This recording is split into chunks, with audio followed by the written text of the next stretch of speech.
They say that the eyes are gateways into the soul.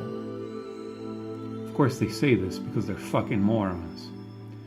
You know what is a real gateway into the soul? Language. And out of 5,000 words ranked for frequency of usage in the English language, the word dignity is number 4,141. This is a word I use very often that you never hear other people pronouncing or talking about. I'm sure if you click on each one of the videos that are going to appear on the right side, as long as they're not my videos, you will not find the word dignity occurring once. That is because society of today has no dignity in it. But what does dignity mean? Let's analyze it. I don't think I can do this topic any justice in a brief video. It probably deserves an essay, if not a book, and probably several revisions. But let's say that we're all sitting in front of a fire. Let's say we just burned down a goddamn government building or a tax office, and we're telling stories. So you ask me in a state of intoxication, "Hey Arthur, what's dignity?" So from this premises, please interpret the scarcity and the lack of rigor of what I'm about to say. Just the first analysis. First of all, this is a word that I use often and that other people never use. I think that's because it's an unknown concept to them. Certainly never hear about it on TV or on YouTube. It's one of those things that, is the first thing that gets lost when society, culture, and human worth deteriorate. But there was one guy at one point, fairly smart guy too, when I started talking about this, he got his phone out and started recording. It seems to me that this is because this was a keyword he didn't come across very often. So let's talk about it. But first of all, under what circumstances do I define dignity? If you move ahead hundreds of years into the future and listen to this won't make much sense. I am going to define dignity under the circumstances which human beings face in the time period in which I'm living. This is a time period in which those who have live in fear of losing, those who haven't live in fear of not getting, a period in which there is a scarcity of material goods and a scarcity of spiritual goods. Those who look like shit will never be loved. Those who are too old will not be loved again. Those who look good will eventually look like shit and be too old. This earth is a suffering camp where life forms are put to devastate one another. Devastate one another by taking what another has, and devastate one another by bringing yet more souls into this mess. Finally, dignity is the scarcest thing of all. But what is dignity? In my view, dignity is a final claim to self-determination of those who suffer. For instance, if you are a terminal patient and decide to start a work that you will never finish, that is dignity. If you lost the use of both arms, but you decide to have a toothbrush taped to the mirror so you can still brush your teeth by yourself, that is dignity. If you suffer, but still show kindness to another, that is dignity. If life is unbearable, but you still dare to look at it for what it is instead of escaping into fantasy, and decide to do your best with what you have, that is dignity. If you are in slavery, but you still observe proper decor, that is dignity. You get the drift here. Now, according to the dictionary, dignity is the state or quality of being worthy of honor or respect. But then if you go and look up honor, it just says worthy of respect. So it seems that according to the dictionary, dignity has everything to do with respect. But what is respect?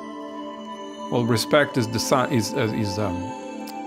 defined as a feeling of deep admiration for someone or something elicited by their abilities, qualities, or achievements. So, a feeling, is that all it is? Well, feelings are value detectors, as has been pointed out before.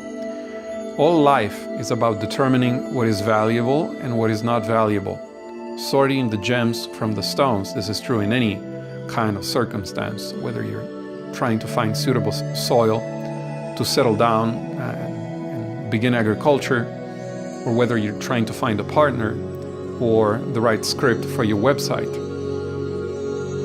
Respect is the quality of a person which makes you put that person in the basket of good, worthy of more attention, like a bookmark. Let's look into this guy further.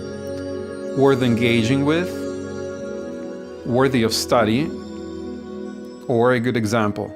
There could be more. Well, in my view, dignity is a little bit different from respect. It is easy to have dignity when your life is great. Indeed, one could argue that your dignity rank, if your life is great, is at that point just undefined. Dignity comes in as a response to adversity. For example, people who are living in abject poverty but still keep their home clean, that is dignity. But if you've got a fantastic house and you got the money to pay for a cleaning lady, then cleanliness is not necessarily entailing dignity. One definition that I can give you is that dignity is the opposing force to adversity in the form of a man's own declared and demonstrated value. Nature says, your life shall be shit. Look at you now. Your conditions look miserable. And man says, well, my life may be shit, but I myself won't. Look at my composure. You can have the world, but you cannot touch me. Your pressure has first crushed me, annealed me, petrified me. Finally, it has turned me into a diamond. I am now my pure core self, nothing more and nothing less. No matter how much additional pressure you put on me, this core self will not turn into anything else. The reason I love the character Jean-Luc Picard from Star Trek is that he is the epitome of dignity. You see him involved in all kinds of circumstances that match what I'm going to describe now, and he always comes out with dignity intact. So this facet that I would like to point out is that dignity is the ability to not reach for your weapons in fear. In many cases, it's simply about preserving composure and calm. If you have a mission, even better. It is about sticking to your mission with intense agency, utter determination, no matter what.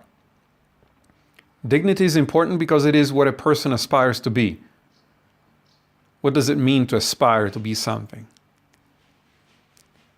Well, you could say that a lion aspires to be the top of the food chain, that a plant aspires to reach into space. It is an extrapolation of what has worked so far, singling out of the nature of a certain thing, and then taking that to the logical limit. Now, a bullet, for example, according to this definition, could be said to aspire to being hard and fast and precise. So, under this definition, what does a person aspire to? Well, a person aspires to power, as it is his or her fundamental condition and essence to be in a position to the world and to have limited power in it. And the greatest form of power and control is the control that you assert over that which has absolute control on you by default. That is not some outside factor, but backdoors which were installed in your mind by natural selection. These backdoors can send you to heaven or send you to hell in a split second. But a man of dignity can sit through that and preserve a kernel of impartial objectivity. That means he reserves the right to determine his or her actions regardless of whether hell or heaven appear in front of him. Take Picard, for example. He sees the ability to have superpowers like you. He says, I'm not interested in that. He has the opportunity of having super beautiful women that are going to lock into his psyche and become whatever he wants them to be. He says, I'm not interested in that. That's my cargo. I'm just going to deliver this person where they belong. Always a temptation, Always the temptation to utilize some kind of power that you have in the moment to fix up your situation. But that is not agency, that is not dignity, because you're compelled to do that. That is not your decision.